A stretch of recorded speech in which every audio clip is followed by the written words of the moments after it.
আসসালামু আলাইকুম। আমি জিহাদ নূর। যেতে হবে বহু দূর, যদি থাকে আপনাদের দোয়া। ফাইনালি কিন্তু আপনি যদি মাহমুদুল্লাহ রিয়াদ এবং Zakir Ali special thank you বা ধন্যবাদ দেওয়া উচিত। আমার আগের ভিডিওটা যদি আপনি দেখেন, সেই ভিডিওতে কিন্তু আমি বলেছিলাম যে বাংলাদেশ আসলে 10টা ইনিংস যদি 50 ওভারের খেলে, যেখানে বা সব দেশের ক্রিকেট যেখানে টি-20তে 250 রান করছে, 220 করছে, সেখানে বাংলাদেশ এখন পর্যন্ত 300 রান করতে পারেনি। ফাইনালি কিন্তু বাংলাদেশ 322-এর টার্গেট দিয়েছে ওয়েস্ট ইন্ডিজকে। অবশ্যই জেতার একটা আশা, কারণ বোলিং কিন্তু আজকে চেঞ্জ হয়েছে। হাসান মাহমুদ ঢুকেছে, তাসকিন আহমেদ ঢুকেছে এবং নাসুম আহমেদ, আগে রিশাদ হোসেনও কিন্তু আছে।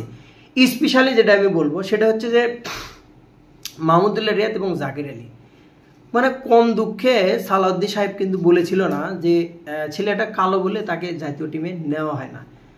জাকির আলীর রিসেন্ট পারফরমেন্স যদি আপনি দেখেন, টেস্টে 2টা 50 এবং ওয়ানডেতে মাঝখানেরটা 50 হওয়ার পথে ছিল। এদের 3টা ওয়ানডে খেলো, তাদের 2টাতে 50 এবং ফিনিশিংটা যদি দেখেন, আজকে 3-3টা 6 মেরেছে মাহমুদুল্লাহ, 3-3টা 6, 84 রান এবং 62। এই যে পারফরমেন্স, এই যে 150 রানের একটা পার্টনারশিপ, যেটা বাংলাদেশকে অবশ্যই কিন্তু 300 রান একটা সময় কিন্তু মনে হচ্ছিল, যখন উইকেট পড়া শুরু হয়েছিল 178 রানে যখন 5টা উইকেট চলে গেছিল, সেই সময়টা কিন্তু মনে হয়েছিল যে না, বাংলাদেশের রানটা মোটামুটি 250-তে আজকেও ঠেকবি, নাহলে 280 রান। কিন্তু আজকে 321 করেছে এবং 322-এর টার্গেট। বুড়ো মাহমুদুল্লাহর কথায় চলে আসি। বুড়ো মাহমুদুল্লাহর পারফরমেন্স যদি দেখেন, মানে বুড়ো হারের ভেল কি কাক কয় মানুষের। আফিফ হোসেন এতদিন পর টিমে আসে, সেরকমভাবে পারফরমেন্স দিতে পারছে, অথচ মাহমুদুল্লাহ রিয়াদ এই বয়সে আসে টানা আজকের 50 সহ টানা কিন্তু 4-4টে 50 তার কিন্তু টি-20 এবং ওয়ানডে এবং টোটালে মিলে যেটা বলো, আপনি যদি পিছনের ওয়ানডে তার দেখেন সেটা সহ, এই যে ওয়ানডেটা দেখছেন টোটালে টানা কিন্তু 4 থেকে 5টা 50 মাহমুদুল্লাহ। এই যে মাহমুদুল্লাহর পারফরমেন্স, মাহমুদুল্লাহ রিয়াদের যদি পারফরমেন্সটা আপনি দেখেন, এই অভাবটা কে পূরণ করবে বাংলাদেশে? মাহমুদুল্লাহ রিয়াদ চলে যাওয়ার পরে এই অভাবটা কে পূরণ করবে? আপনার আমি জায়গাটা যদি আপনি দেখেন, তার জায়গাটা আপনি জাকির আলীকে সেট করাতে পারেন, বাট কয়দিন, হয়তো বা অল্প কিছুদিন পারফরমেন্স দিয়ে তারপরে কিন্তু চলে যাবে।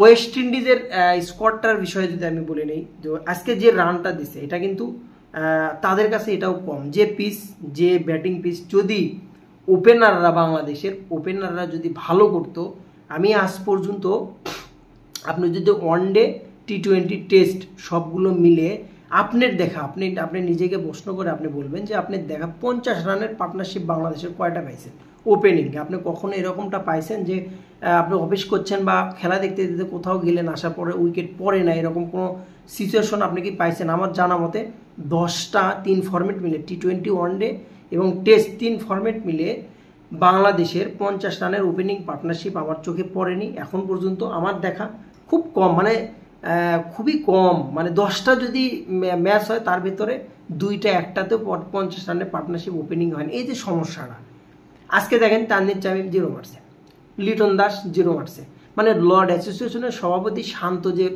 কাজটা করতো টিমে, সেটা বর্তমানে কাঁধে তুলে দায়িত্বটা নিয়েছে হচ্ছে লিটন দাস।